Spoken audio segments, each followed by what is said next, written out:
What's up, world? My name is Brian D, and this is what you need to know. My channel where we're going to discuss current events, politics, media, anything that is relevant that I feel like I have an opinion on. It will be a little bit political, but it's not based in politics completely. It's just what I feel like people need to know. Today, I want to talk about how the media is reacting to Elon Musk buying Twitter. I think that it's one of the funniest things that's happened in a while. Specifically, we're going to watch a clip from The View with the ladies talking about it. And I'm just going to pause it, react to it, and we're going to go from there. So yeah, let's just jump right into it. So the richest person in the world, Elon Musk, is also a notorious Twitter troll. But he won't have to worry about being banned anymore, since he just made a deal to buy the company for $44 billion. Musk laid out his vision for the social media site during a recent interview. Watch. Twitter has become kind of the de facto town square. It's just really important that people have both the reality and the perception that they are able to speak freely within the bounds of the law. A good sign. Let me just pause right there. Freely within the bounds of the law. What is wrong with that? What is wrong with speaking freely in the bounds of the law? We already have established parameters of what is and is not acceptable in our culture. We don't need additional enforcement. All right, let's just go back. As to whether there's free speech is someone you don't like allowed to say something you don't like? And if that is the case, then we have free speech. Exactly. If you don't like what somebody has to say, that does not matter, as long as they're not infringing on what is already established for free speech. Well, for some reason, a lot of people on the right are celebrating this as a big win for free speech. But the left loves free speech too, don't we? So why are conservatives? I don't know. It doesn't seem like the left loves free speech. Just for a little bit of background, a few years ago, back in 2016, I considered myself a liberal, a Democrat. Based on modern politics and the way things are shifting, apparently I'm no longer a Democrat. Yeah. So that said, I feel like it's important for context. Conservatives so excited over Musk taking over. Sonny? Oh, me? Yeah, start with Look, you. I think Just put her on the spot. Why her specifically? Yeah, start with Look, you. I think Twitter can be a really horrible place. And I think people are excited because he is sort of going to unleash the trolls, right? I think he is saying, you get to say whatever you want. I'm going to take away the guardrails. And for me, that is something that is a bit scary. And I think it's going to be scary to a lot of women because there have been some surveys done, and 38% of women around the world have said that they have been on the receiving end of a lot of abuse on Twitter. 85% of... All right. So there's this thing called the block button where you can, by yourself, moderate your feed. If you feel like you are being harassed, that's not allowed. So I guess I'm confused on what the issue is. Women have said that they have seen the abuse. And what's interesting to me about Twitter is only 22% of adults are on Twitter in the world, and that's from a 2019 Pew study. And so Twitter is not the real world. And in fact, on Twitter, it is predominantly straight white men. So when Elon... All right. Predominantly straight white men are on Twitter. That's the quote. That's what they are leading with. It's not the normal world. It's not the real world. It's straight white men that are the issue. Musk says, wow, this is about free speech. It seems to me that it's about free speech of straight white men. And so let them have it. Let them just go at it. I enjoy the block button on Twitter. I think it has Exactly. a real outsized influence in our world because politicians and celebrities are on it. And I think what may happen, quite frankly, with Elon Musk taking it over is that there'll be some other social media platforms that take over where real people are talking, and there'll be real freedom of speech, because I'm kind of tired of Real people, not straight white men, real people. billionaires taking over our modes of communication. You've got Jeff Bezos taking over the Washington Post. You've got Mark Zuckerberg taking over Facebook and Instagram. Now you've got To an extent, I agree with this. Although I believe that if you have a company, you should be able to run your company as you want. I think that social media is more comparable to what a telephone is at this point. You don't see AT&T telling me what I can or cannot say on the phone. Yeah, let's just keep going. got Elon Musk taking over Twitter. You know, I guess billionaires want to take over free speech, and I'm not here for it. Sonny, I think there are a lot of Elon does not want to take over free speech. He wants to bring free speech back to the people. I don't understand what's so confusing about this. types of people on Twitter that are really nasty. And I don't think it's limited to one group, because the people that I've witnessed on there, they're bold because they can be invisible. And I think one of This is true. This is one of the issues with the internet. the things that Elon Musk is wanting to do is potentially increase verification. So if you want to say nasty, awful things, you have all the freedom to do that, but do it behind your own name and your own face, so we know Nothing wrong with this. who you are. Because I think that that will change. It will absolutely reduce some of the toxicity on Twitter. I think it will also at least make people pause, because there's consequences to that. So we've watched in a time where people say inappropriate, awful things on Twitter and they get fired. That's a consequence, but let them do it. That is one of the things that is an issue with all of this. Because who is to say what is or is not acceptable? Now, if your boss preemptively tells you, do not go on to your social media smoking weed because it's bad for our company, and you agree to that, that's a totally different situation.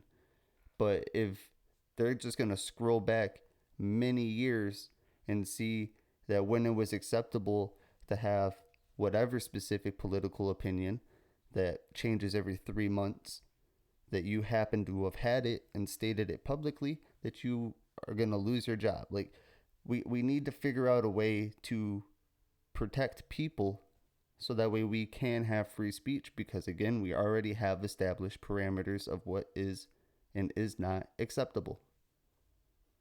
Under their own name and their own identity.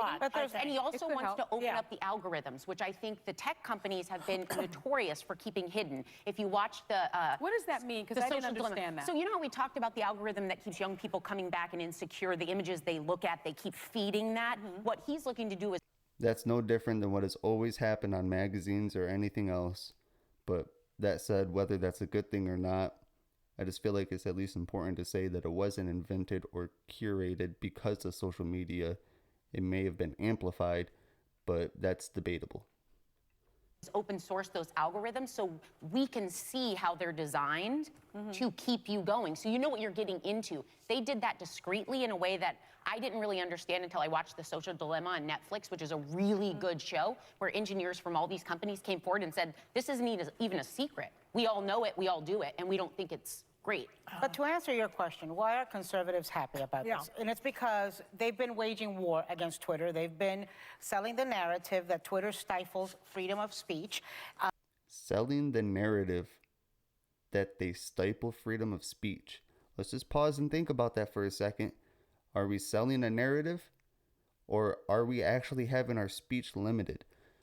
Just about a week ago, I was banned from Facebook for quote unquote hate speech because I posted a clip from the Johnny Depp hearing and said that women that do this to men are scum, and I was banned for hate speech.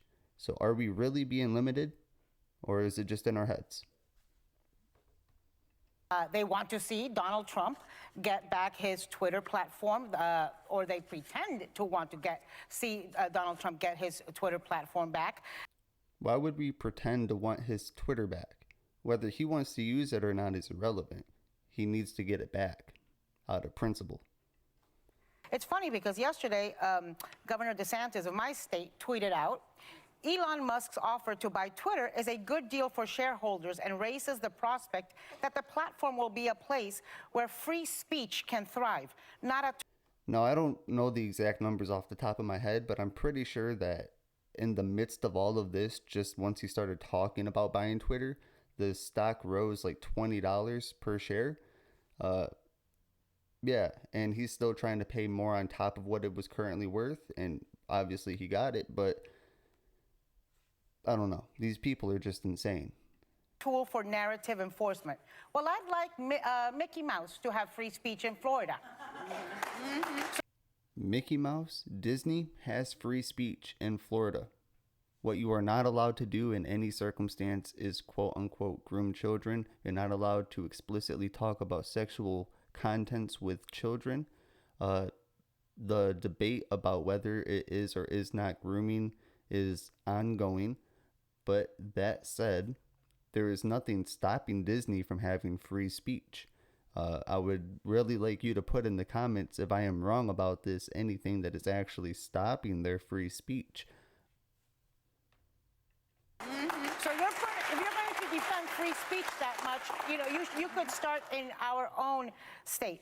Look, I'm concerned about two things. I don't care if you say things that I don't agree with, that I don't like. I'm concerned about harassment and threats because some of those can turn into real things. I remember getting... I think that's something we all agree on. A call from a reporter telling me that Cesar Sayoc, the crazy guy from Florida who was sending explosives through the mails, had been threatening me. Right. And he said, did you know this? Did you report it? And I said, listen, if I reported every threat I get on Twitter, I wouldn't leave the house. And the second thing that I'm very concerned about, which we've seen particularly the effects with the pandemic, is misinformation. But who is to say what is or is not misinformation? One scientist? One person? Who is it? And so I think if you're going to have a platform that big, you have a responsibility. It can't just be completely free when you're causing harm. But it's unregulated. There is already policies in place to stop people from causing harm with freedom of speech. You're not allowed to do any sort of call to action. For example, you cannot call for people to act in a violent way, and you are not allowed to yell fire in a crowded theater if there is not a fire. But if there is a fire, you can yell it. So He was coming for the bots, which is a lot of those misinformation. He said he wanted to undo those and get them off the platform. So that's... The misinformation is coming from members of Congress and the former president of the United States. it is coming from members of Congress and the former vice president of the United States. It's coming from inside the house. And is Elon Musk going to be the person that's going to somehow manage misinformation? I'm not so sure No, but about I think that. No, he's going to allow anything that is constitutionally viable to lay out on the platform. If there is something legally wrong, the governments need to deal with it. We can self-moderate our own feeds. It's not Elon, it's us. With Mark Zuckerberg, though, because he's absolutely not. Because if you have $44 billion and you use it to buy Twitter, you make bad decisions. If you have $44 billion and you buy a platform or any sort of media conglomerate and you think that that's a bad decision, you are either ignorant or lying. All the information we need. Right. 44 billion. We could, I mean, put a dent in world hunger. But he doesn't know what to do with it. It's the same as that other change. All the money they have, I don't see them doing anything to help world hunger. Change. The two of them went into space because they have no other ideas about what to do with their money, okay? I wonder what she does with her money. They should start giving it away. Part of me Is she giving hers away? I have to ask before we go, Amber, what do you think about Trump being on there? He says, first of all, let me say to the audience. Yeah. He says he's not going to be on Twitter, which, of course, That's he's a lying. lie. As usual, it's a lie. He's going to go to Truth Social and shoot his mouth out there. Shut up. Mouth out there. What do you think about that? I think Trump is going to come back to Twitter, and it's going to be horrible, but also very hilarious. We forget how hilarious Trump is. It is going to be hilarious if he comes back, but who knows if he's really going to. Comment below if you like this type of a conversation. If you have an opposing viewpoint, please try to educate me. I would love to be able to go back and forth with you about this. If I don't address you directly in the comments, then maybe I'll address it in a video going further. Again, my content is not always going to just be reacting to modern media. I am going to also just be putting my opinions out there, showing some articles and stuff, but I am not the news. I am just a person with an opinion who wants to have a conversation. Hopefully you are willing to engage, and I would like to see where this goes.